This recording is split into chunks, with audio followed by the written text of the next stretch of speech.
Good morning, good afternoon, good evening, wherever you may be.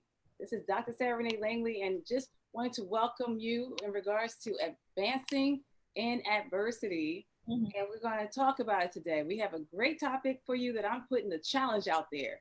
So before I go into it, we just want to say thank you for tuning in because you could tune in anywhere, but you had decided to tune in with us. So thank you so much for your time and for you being a part of this collective, this conversation, so that we can all learn how to advance in adversity together. So, wanted to invite my co-host Dani Robinson, licensed social worker. Hey, Dani. Hi guys. All right. So, hey, y'all. As always, we just want to check in with you to see how you're doing. So, how are you doing today? How was your day? As always, I'm going to ask you to let us know who you are, where you're from, and talk about it. One or two. One means that you had a great day. Two means that you had a so-so day. If you had a so-so day, what made it so-so? If you had a great day, what made it a great day? So we can celebrate you in that win. But if you had a so-so day, what made it a so-so day? And then what are you going to do to move that two to a one tomorrow? So put in the comment section who you are, where you're from, one or two, and then we're gonna go right into it. So again, thank you for tuning in, everyone. We appreciate your time, and just wanted to check in to see what's the latest going on today? Like what's in the news? So we're going to talk to Dani with her clap back moments. And please, Dani, go ahead, let us know what's going on in the know concerning today's topics. Yes, definitely, definitely. Well, first of all, did you do your homework? We had homework yesterday. Did you do your homework?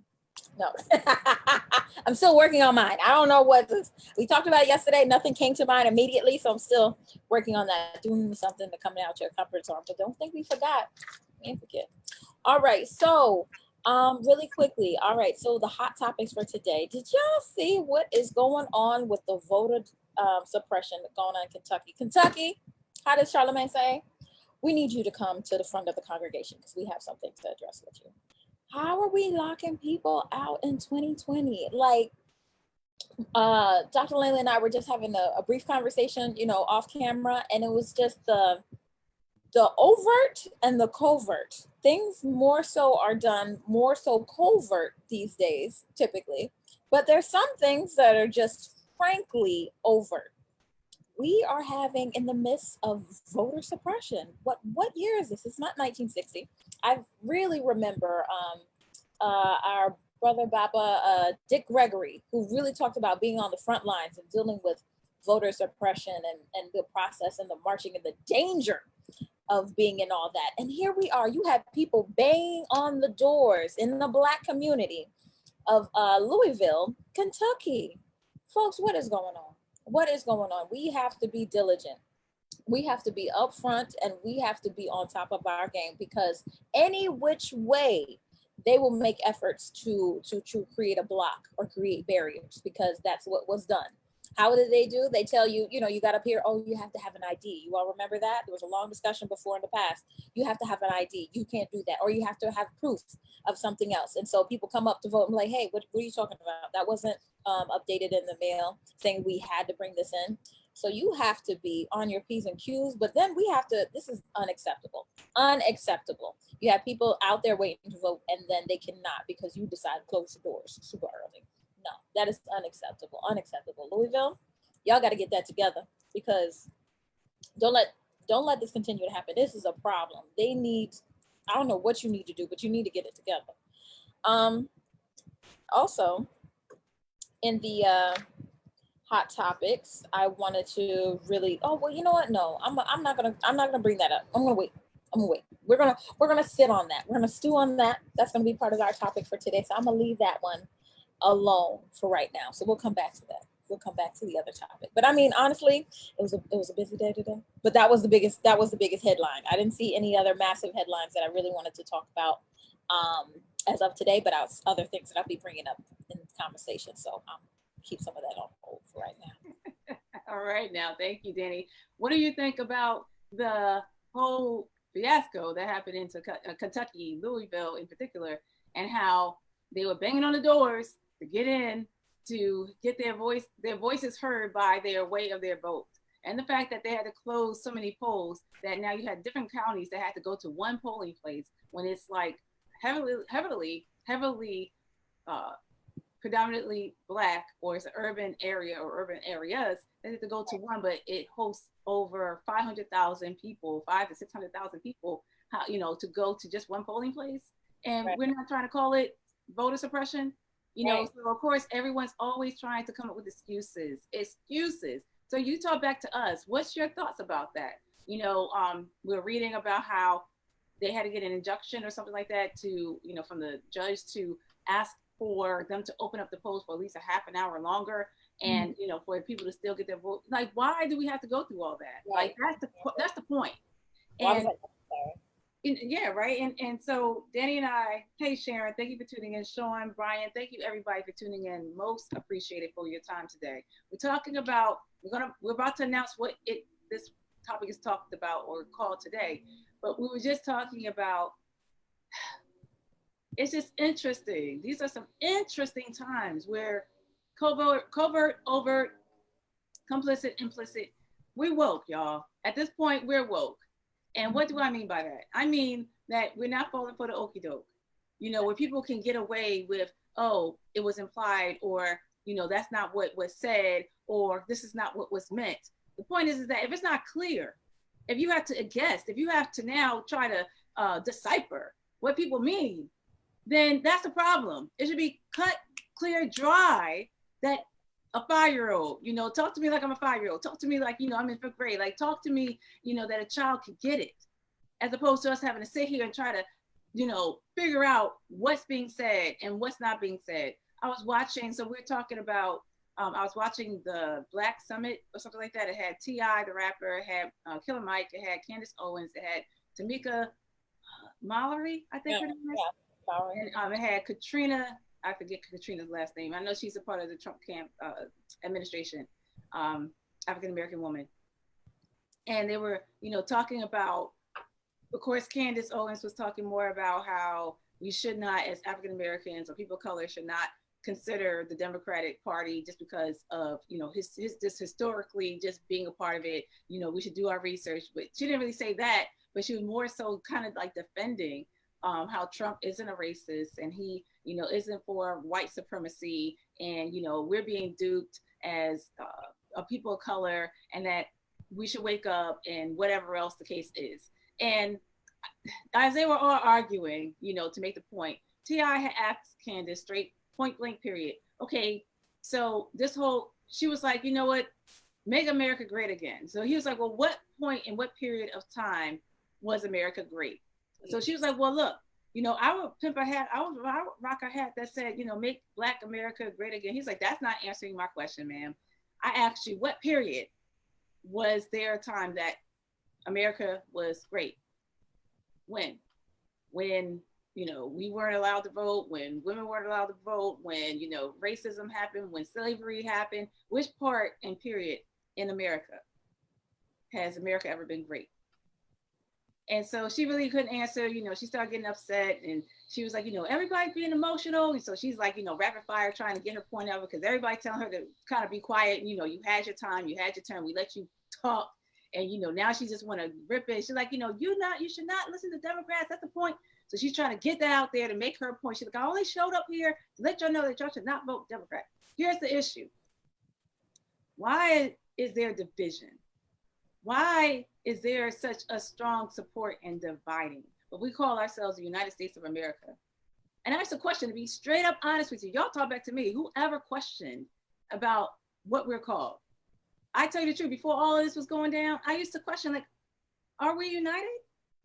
Is it because we're, because state is not, next to each state, that's what makes us united? But really, truly, are we united? And then we're hearing these politicians, it's like, the left wing, the right wing, and why there's no objectivity? Like, why are we not bringing things together on how we can make America great, period? Again, I'm about to say that's questionable enough for debate, and jury's out. Look, when has it been great? And the fact that we want, or not we, but many want to go back to American ideals, we're woke now. And the fact is, do we really want the American ideals and what it was really built on? We used to always joke about it. We used to always, ram on it. We used to always crack jokes about it. But in all truth and honesty, do we really want to go back to the American ideals and the heritage and what it stands for? Nah, I'm sorry. Nah. What you all think? Sharon, Shakira, thank you for tuning in. Dani, what's your thoughts? You know what? I had interestingly this morning, first thing this morning, I was coming across I came across an article. It was kind of like an article, it was a video. It was about a young lady in Louisiana, and then she helps well, actually she likes to track or trace um modern day slavery, which we refer to as sharecropping. And what she would do, she was like going back and tracing like just word of mouth. She would like ask people, like, were people sharecroppers, and she would just drive through communities. So there was this one gentleman, and then she caught up with, and she was able to talk to him. He was actually still living on, I believe, the plantation. It was not a plantation now it's a farm, but it was a plantation that his family was actually at. And the owner of the land was that same descendant's owner. And he lives there for free because that's what they did for sharecropping. We lived there for free. But it's very similar to, if anybody's heard the stories about the bricklayer slavery that they have in India, where you have so much debt. Yes, you might live there for free and you might have some things for free, but you have so much debt that it's impossible pretty much to pay off. So sharecropping was very similar in that yes, you stayed there sometimes for free, sometimes you did have to pay, but there was so much that they had mounted onto you that there was no way that you could work yourself out. So instead of being slaves, you were free now, but you had no financial opportunity because you had to work the land that you lived on, and which your family might have come from due to slavery, and then you had to try to work yourself out. So in talking about let's go back, child, where are you trying to go back to? Where are you trying to go back to? Like,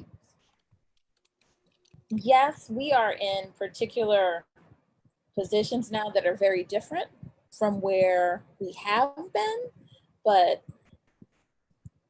I'm sorry, Candace Owens, she is the Black version of Ann Coulter. I think that is her idol. I'm sorry, I think that's where she's trying to go.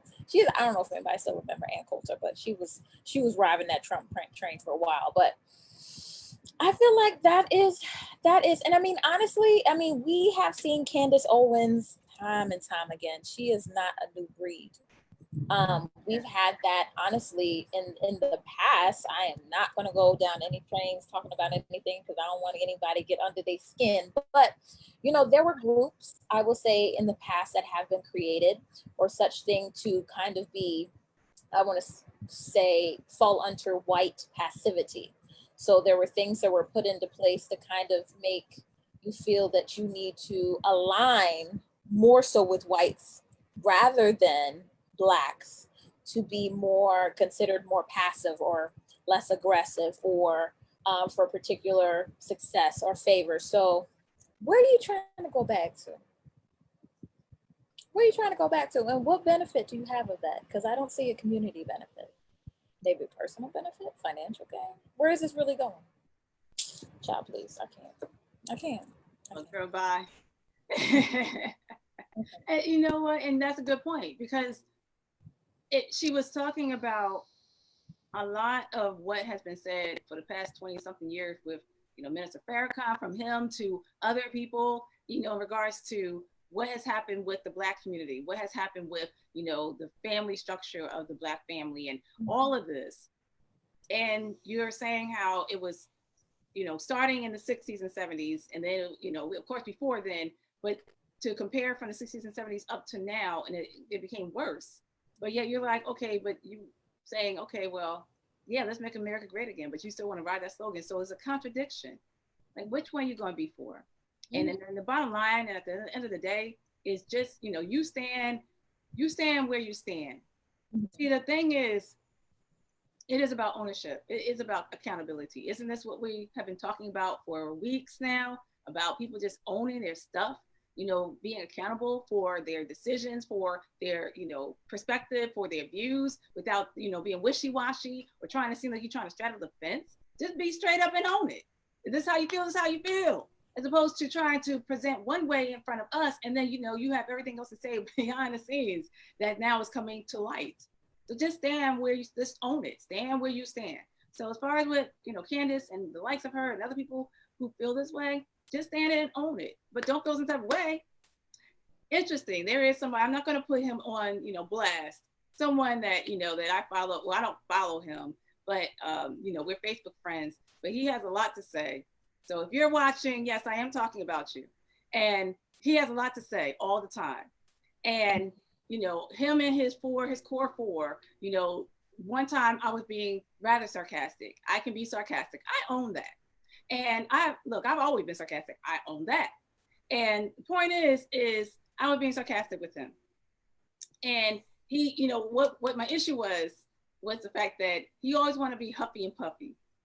Mm-hmm. And always talking about, look, if you didn't believe this by now, for what I said, I've been saying this for so many years, so F all y'all, I don't care. Mm-hmm. And then when someone tries it with him, now, he shrinks down. When someone doesn't join in or chimes in, like join with what he says, now he wants to get his core four, to now want to that person, right?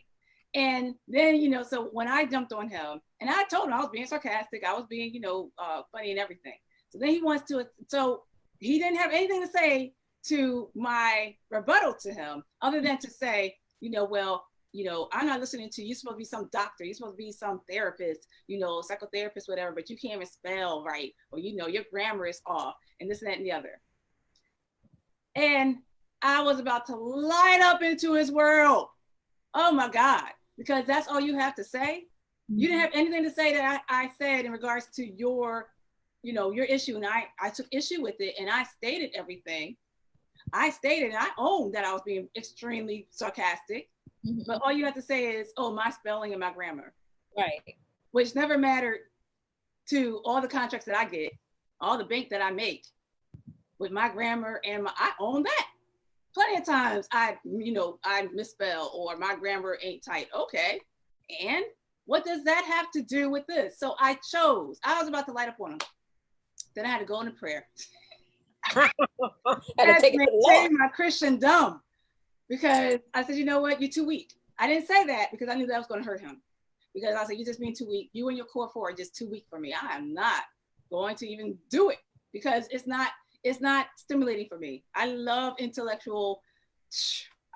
intellectual like debating and, like to really give me something to work with and for you to, crumble because first you want to be all huffy, telling people like to F off, whatever, because you said what you said. And then when someone called you on it, now, you talk about people's grammar and, they're supposed to be a therapist and they're being condescending and all this. Right. I owned all that.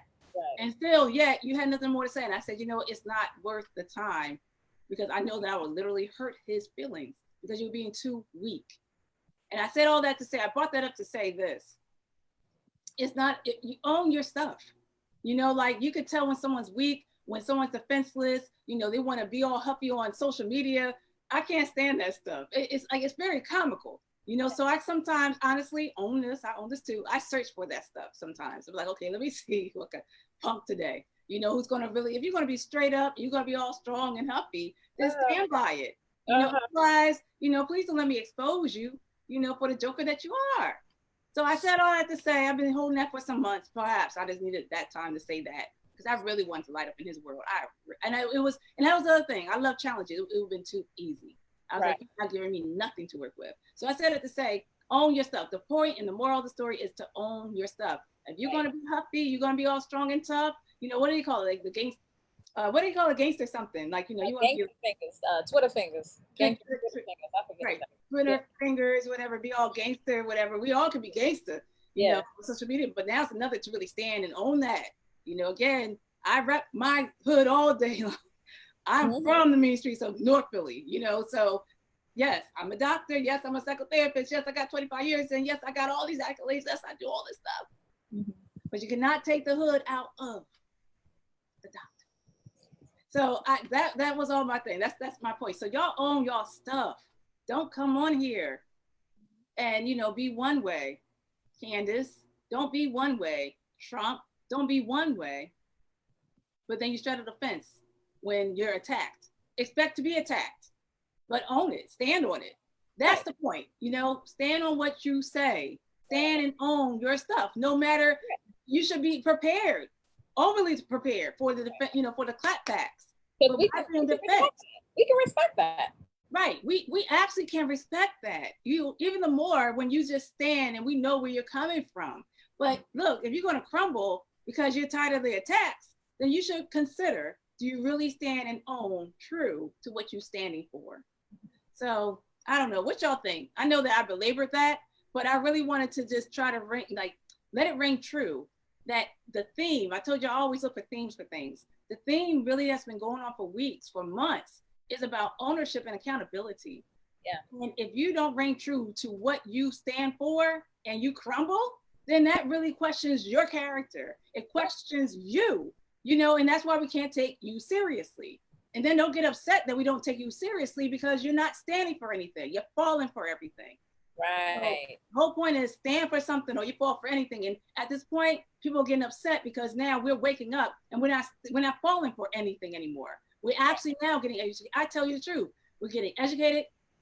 I had to crack the books, Dani. Everybody had to crack the books on history again. It's like, I'm like, okay, political science, economics. I had to really start really getting this stuff in. And I'm like loving it, to be honest with you. I was like, Dad, it's been a long time since I've read about this stuff. Yeah. And the Constitution, Declaration of Independence. It's like the amendments. I had to really start, refreshing myself.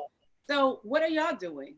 Are y'all now political science majors now, economic majors now? We need to be in the know so that then and therefore we can stand for something. I don't know why I brought that up.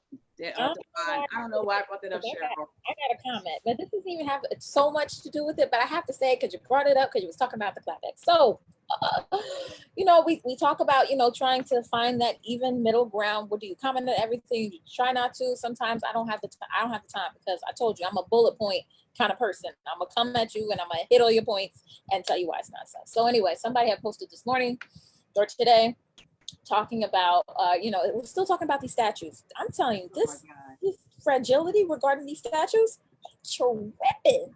So I saw one this morning and somebody had posted, somebody I know from the church I used to go to had posted about soldiers. He said, isn't it so beautiful? Isn't it so wonderful display? The soldiers were out in front of the Lincoln Memorial in Washington, D.C. I said, now, ma'am, sir, I said, I think my comment was something to a degree. And I was like, this kind of emoji and the laughing emoji, because I was like, Emancipation Proclamation was signed in 1862. I said, the reason that people are coming after these statues is because these are a visual reinforcement of slavery. They are meant to uphold and not necessarily, it's similar to as if, and I hate to draw this comparison because I'm not trying to compare struggles, they're very different, but this is similar to having the soldiers, Nazi soldiers of Auschwitz taken, monumentalized in Israel. Just take them, just monumentalize, just show them different areas instead of all the monuments that we have to remember the Holocaust. You can see these every town, every city, there's a monument somewhere to honor those from the Holocaust and what they experienced. We are not going to go to a private Jewish school and see one of the soldiers. We're not going to see a soldier, a statue of Hitler. We are not going to see a Nazi soldier that is replicated up on the wall. I hate to use this comparison, but I have to use a white to white comparison because we do not honor the struggle of people of color. We don't look at it at the same eye. So we have to use a white to white comparison. So it's that similar. It's on that same basis. So to see oh my gosh, they're taking down all these statues are coming down. Would we have that same issue if this was statues of Hitler that was all over the place and we just woke up? He was a bad person. This wasn't right. Seriously. So anyway, so they had soldiers stood up around the Lincoln Memorial. I was like, these were influences. These are reinforcements of slavery, visual reinforcements of the Confederacy, visual reinforcements of slavery. These are coming down. That's why these are coming down. Nobody was touching Lincoln. Lincoln signed the Emancipation Proclamation. I was like, they're taking down images of slavery, not freedom. And then there was a long response after that. I couldn't even mentally go there anymore because I was just like, you're missing the point. You're missing. I was like, but Trump would do something like that. Like, ain't nobody going, first of all, that statue is big as hell. Have you seen that? I'm sorry. That statue is big. Have you seen that? That is, we will be in there from 2025 trying to take that down and still be there. That's a big statue, but wasn't nobody coming. They got Dani. They got you firsthand cussing. See, look at that. I'm sorry, but have you seen that statue? It's not life size. That's about big as my house, and I live with a free family. That thing is huge. So yeah, I'm sorry. I had to go there. Since you brought it up, you was talking about the Constitution. I said, let me just share this little tidbit. But yeah, you see how it got us all riled up? You know, like it shouldn't even have to be all that, right? It shouldn't have to even be this having a conversation. But I definitely would love to hear you all, Dani's camp, you know, on my camp, in regards to what are your thoughts regarding the statues, right? What are your thoughts regarding ownership and accountability? What are your thoughts and views regarding complicit, you know, implicit, overt, covert, you know, things not being direct? You know, it's just a matter of now just being clear. What in the world are we going to do so that the bottom line is equality for all, period. That's it. You know, I love what Tamika has said. I was watching the Red Table Talk with Jada Pickett Smith, and she Tamika, right? Yes. And I love what Tamika said, and it always makes me think about what Langston Hughes has said. So, you know, and I'm paraphrasing, but Langston Hughes was like, you know, Negroes sweet and docile. Be careful until we change our minds, or something along those lines. Right. And so Tamika was like, you know, they're lucky that we're just looking for justice and not revenge. And yeah, very lucky. And then, you know, but we got to be mindful what we say, because sometimes there's some Karens out there who were like, okay, is that a threat? Was that just a threat? You know, you're inciting violence? Right, yeah. You know, but the thing is that we're not playing with the distractions. We're not playing with the dog whistling. We're not playing for, you know, trying to deflect on what the point is. We're not up for the excuses anymore. We're not up for, you know, trying to defend or explain nothing. We're just now about equality. And I do agree that what we do focus on, when our attention is there, we do gravitate towards it. I am big on, you know, that law of attraction stuff in regards to, you know, what we put our attention to, what we put our focus on. I believe that's very true. I have seen it happen over and over and time again. It's psychological as well. You know what I mean? Where our mind is, you know, the rest of us does go. You can think about any time in your life where you have really meditated on something, when you really focused on something, you were determined to get it and you got it. Or you got something that resembled it based on how, you know, how convicted you were to get it. Right. Same thing, you know, yes, we are focused on racism, you know, and so Candace was saying about how, you know, when we focus on that, then it incites fear. And then it's like, you know, we have what is going on right now. But you have to put everything in its context. It's not about the content, it's about the context. And the point remains, we're always talking about or putting the emphasis on the looting and the shooting and, you know, all this stuff, but not the overall point and the picture. Why is this happening? It's been far too long, okay? It's been a long time coming. And truth be told, if we are all now political science majors and scholars and economics and all that, you know, if we're doing all that now, then you would know that this isn't anything new in regards to people who've been asking for the monuments to come down for years. They have asked, you know, for names on the Aunt Jemima pancake mix to change all of that for years. These things have been asked for years. It just didn't make, you know, the media. You know, wasn't anything for us to publicize until now. And now we're acting like, oh no, okay, we're asking for this now. No, we've been asking. We've been asking for equality. We've been asking for, you know, for a fair shake, you know, and it's crazy, which we're going to get into our conversation right now. It's crazy with the fact that now it's being as if we're asking for change, equality, for, you know, justice for all. We got tired. We're tired of the lies. We're tired of the lies. And you know it's serious. Y'all from Philly, you know, who's watching. Hey, Phaedra. Hey, Damon. When we clap, it's serious. So, you know, it's serious.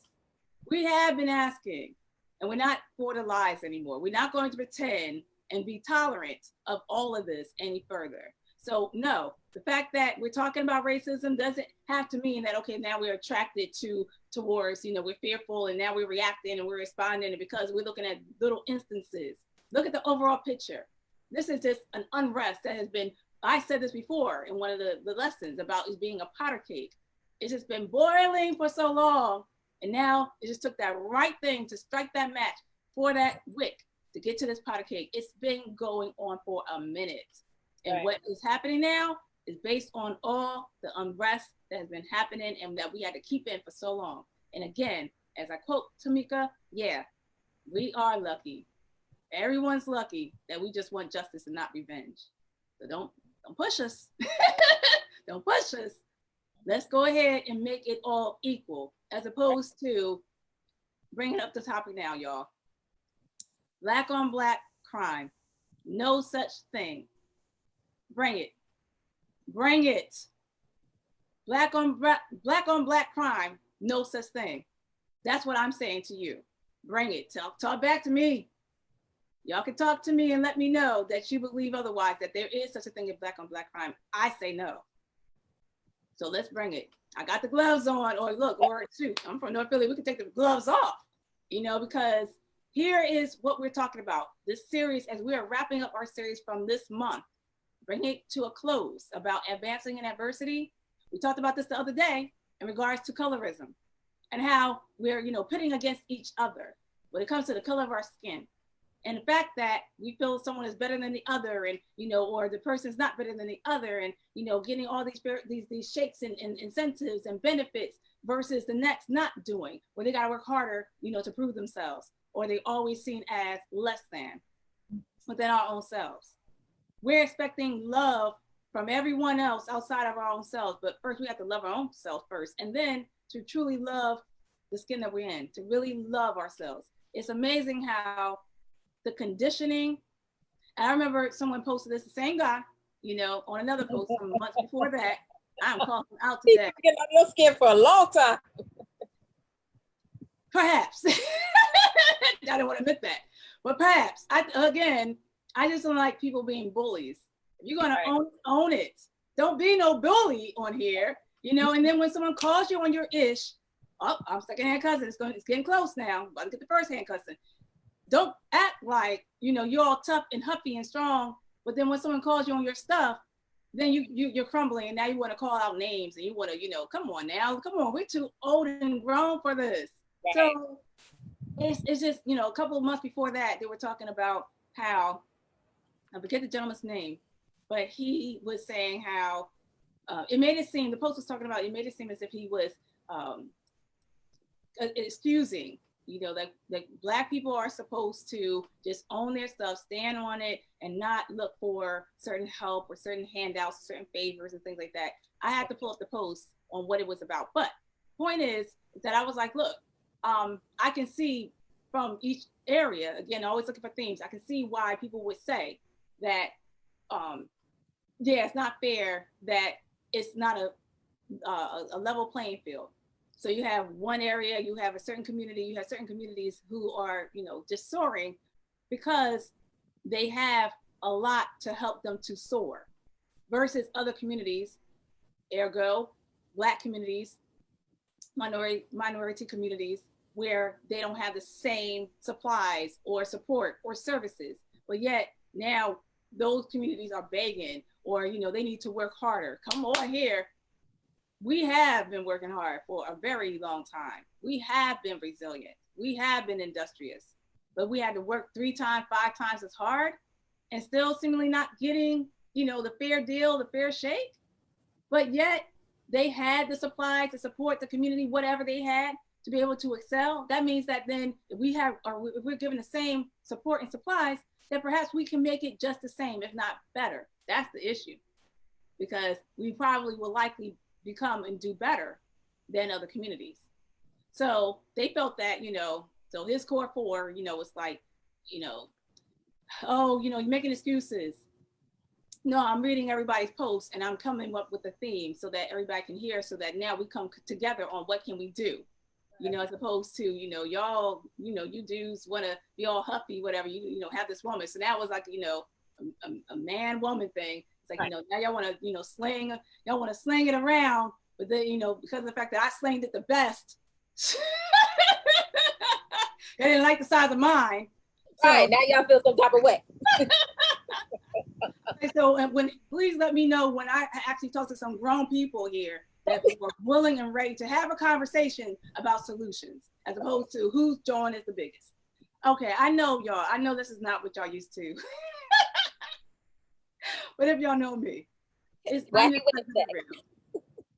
I want to hear from you guys. What do y'all think? And I see Demond, I see you guys. I see y'all. I'm about to go ahead and read your comments. But the point is, because I know I can go off in any which way and bring it right back.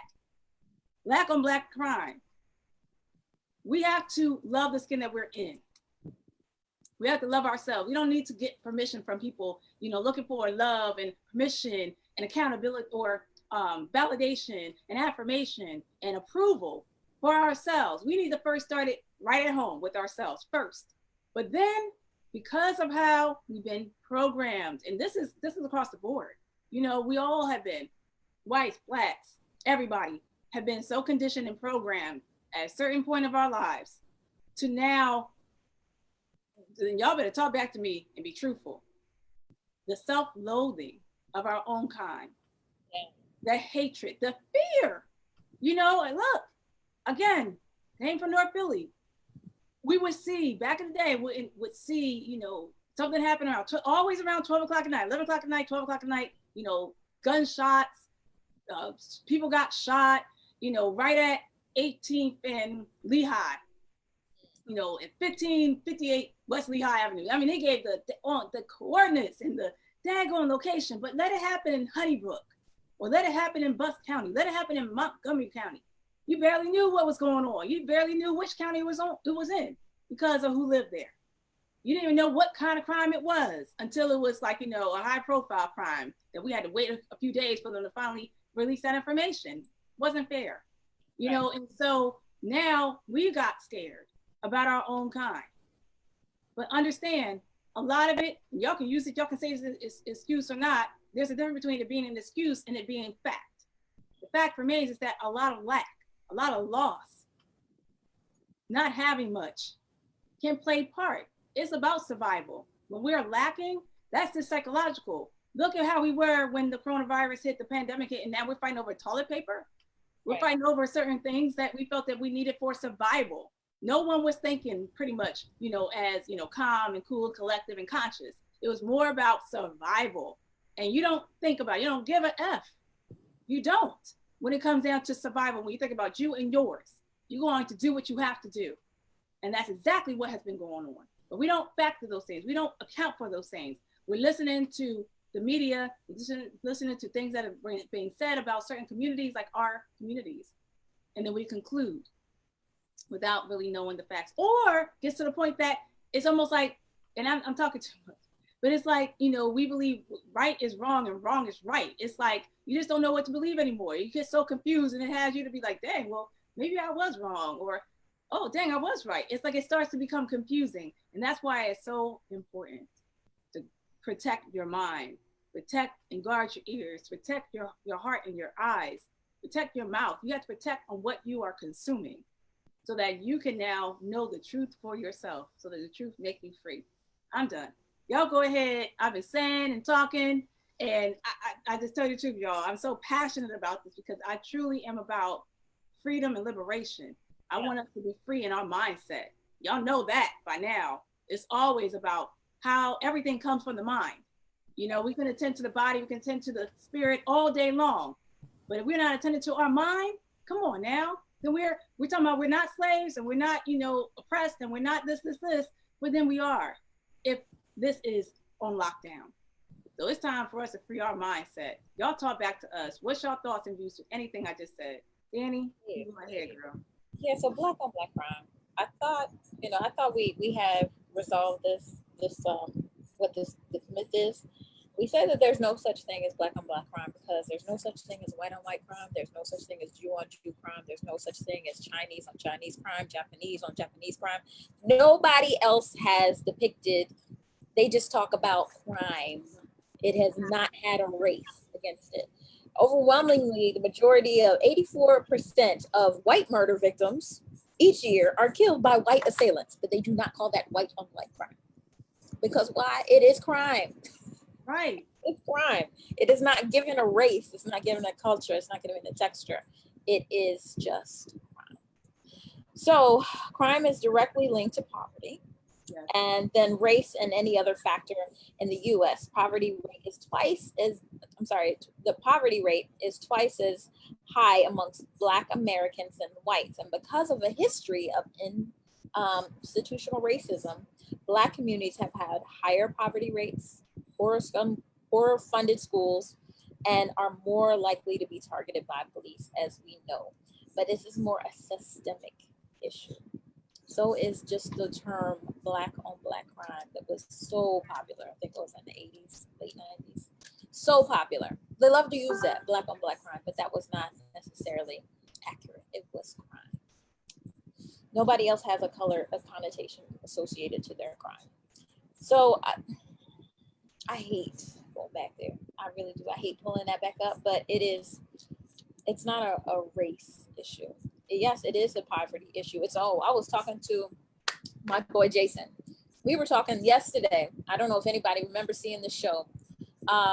It was a show. It used to come on TV, and I think they stopped it. I hope they stopped it. But it was a show about it was like a truck, as a stealing truck thing. So the police or this unit had this truck that was run by like a satellite, whatever. So they had full control over this truck, but they would leave it in Black areas, and they leave like the door open and leave the car running.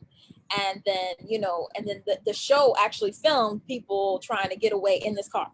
But they left this in poverty-stricken areas, not in white areas. And I'm like, first of all, that's entrapment. That's entrapment. You were literally with the goal trying to trap somebody into something, but you put it in a situation where you know you have a vulnerable population. Breathe easy. Breathe easy. We're talking about vulnerable people, vulnerable population, the lack of resources. We have seen this depicted, in movies. What was that? With oh my gosh, our boy Eddie Murphy. What was that movie? I can't even remember right now. Oh Jesus, I can see the movie right now. I can't even think of the name. But we've seen this depicted oftentimes. And try to put a person in a situation. I mean, I still see it. Trading places? Huh? Trading places? Yes, trading places. Thank you. Talking about resources, talking about, and that's exactly what they did, right? So they had a bet, I think, on $1. And they took Eddie Murphy and they put him in, they kicked this white stockbroker out. And then he was dating one of the daughters. So they brought Eddie Murphy in. They bet each other $1. They said, I bet you this $1 that he's going to take, he's going to run, he's going to, mess everything up. He's going to steal what he can and he's going to leave. So they had and then the other one's like, no, I think, if we set him up, that he's going to be successful. So they had the bet. And then, Eddie Murphy found out about the bet. And Dan Aykroyd was like, hey, you stole my life. And then Dan Aykroyd became the poverty stricken and more was trying not to leave a life of crime, but ended up doing so because he lost his resources. And Eddie Murphy was like, nobody's trying to come back here. I am now. Okay. It worked. Yeah. Right? So it's about resources. It's about education. It's about access to the resources. It's about how, education is huge. That creates the foundation about how you can work to elevate yourself. And that's why that's one of the bigger barriers that we have in our community, or that we try to focus on, is just like, I still have some concerns. I know these charter schools are doing good, but I still have some concerns about these privately owned charter schools. We'll see how things work out. But I know that they do, but I do also know that they pick our top students out. And then a lot of our higher needs students get left out. A lot of our students that need additional assistance with education, they are getting left out. So it's leaving a gap even with those that need it. But for those that, is able to help, that's a good thing. But It's a systemic issue. All It's right. not associated to race. It's systemic. It's resources and it's access to resources. And that's why it is so systemic. Since that resource pool, they are trying to keep in one small area for one small group, and others are being excluded from it. So then let's talk about it. And thank you, Dani, for what you have shared. I just want to say, hey everyone, to Antoine, Ben, April, thank you for tuning in. Damon, I see you. We got you in a second, brother. Phaedra, hey everyone, thank you for tuning in. Shane, thank you for watching. We really appreciate it. And y'all make sure that y'all share this out because sharing is caring, and you never know, we just might save a life in the process. It is about having this conversation. And we always are about sharing and being objective. There's times that we're going to be subjective. We own that. Right. When we're passionate about something, it's all about respect. We don't have to, preface or, set the stage and the tone. We're going to respect everybody, whether you say something that is in favor or opposed. So, with that said, let's talk to you, Damon. I like Damon. Damon, I wasn't talking about you, by the way, when I was talking about that gentleman. So, I like Damon because he has his stance in regards to Black America. And I'm paraphrasing Damon. You can always correct me, but his stance when it comes to, Black America, when it comes to Obama, when it comes to a lot of things. And so he has shared the following. He totally disagreed. Black people don't own the word slavery, nor are we the only people to have ever been enslaved. Being somebody from North Philly, black on black crime is a real problem. So I addressed that in regards to the angle that I'm going with. I wanted to bring y'all on. So that's why I said black on black crime does not exist. So we can have the conversation. My focus in helping you all understand is how are we looking to get love and permission and validation and all this stuff from other people outside of ourselves.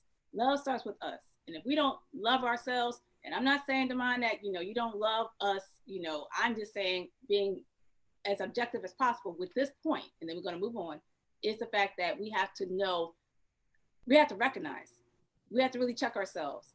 Do we really love ourselves, or are we really afraid of ourselves, or do we really self-loathe ourselves? Counseling so many people over the course of 25 years, especially, and then in particular, people of color. One of the main sources of issues with us have been, or the clients that I've counseled, has been self-esteem and them accepting themselves. Some admitting about self-loathing, not even liking their own, because of because of the images that were imprinted. Because see, that's how we conclude things. We're shaped and we're conditioned based on images.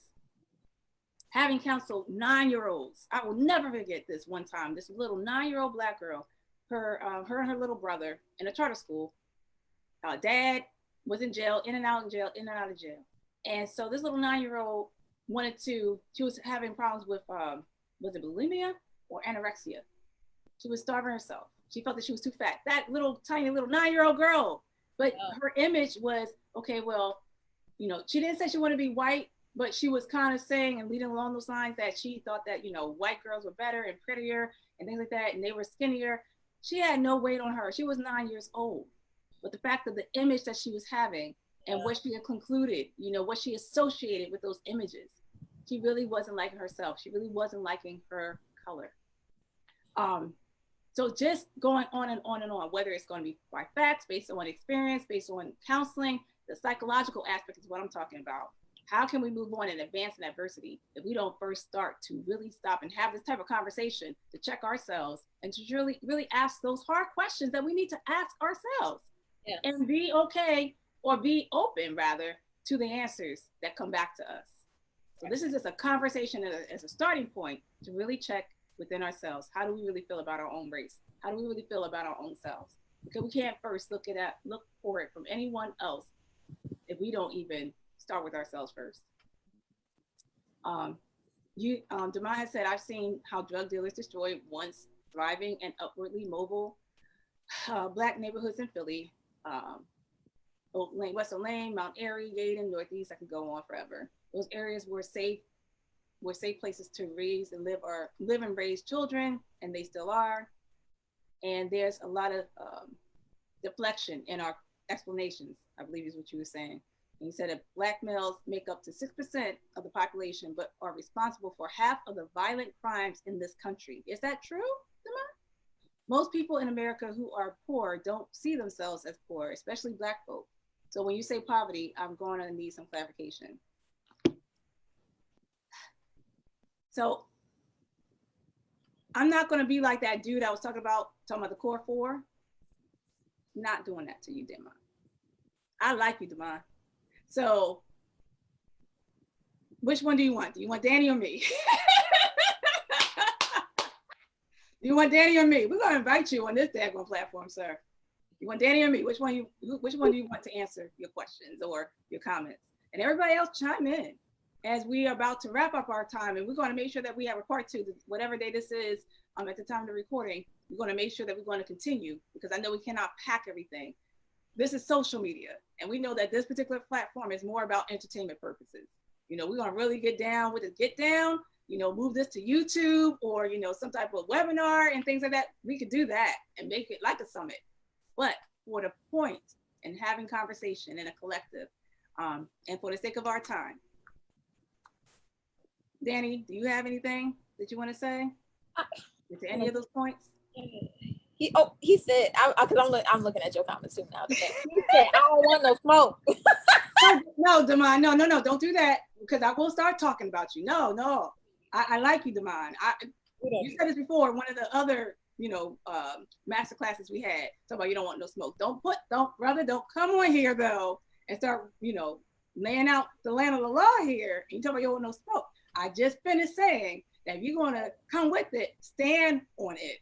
You know what I'm saying? If you're not going to stand on it, you're going to be questioning your stuff and don't say nothing. Because I come with the smoke. Apparently I do. I was serious because I clapped. So look, for real though, I don't know, Dani, if you had anything to say, everybody else have to chime in now. All I'm going to say is a response, Jamon, is just that you said you were, Black males make up 6% of the population, but are responsible. Who says that they are responsible? Who says that? Yes, we are incarcerated at a much higher rate than we are actually responsible. So when you say responsible, I don't think that's necessarily accurate. I think that we're targeted and we are incarcerated at a much higher rate. But I don't necessarily think that we are responsible. So I don't necessarily agree with that. And you said most people in America who are poor don't see themselves as poor. Well, that's true. I've known quite a few people and heard a lot of you people, especially sometimes listening to people's interviews and comedians. It's like, yeah, you didn't know you was poor until you went to somebody's rich house. And you're like, oh. But what I'm saying is when I talk about poverty, I'm saying that the lack of resources, it's that's why I use the reference of Lord of the Flies. I like to go back to that because it is, if you've ever seen that movie or read that book, it is just about how you see, you know, like we talk about how savage someone could be when there is almost nothing left. What do you do? How do you respond? It's just like, you know, as Dr. Langley was saying earlier, if it is, you know, it's either you or me, who gonna get this? So I'm saying that poverty definitely creates crime. That's why we see crime in higher rates in poverty-stricken areas than you would in more affluent areas. They have plenty. We got plenty for you, us, everybody else. We try to keep it all to ourselves. We won't share it, but we have it.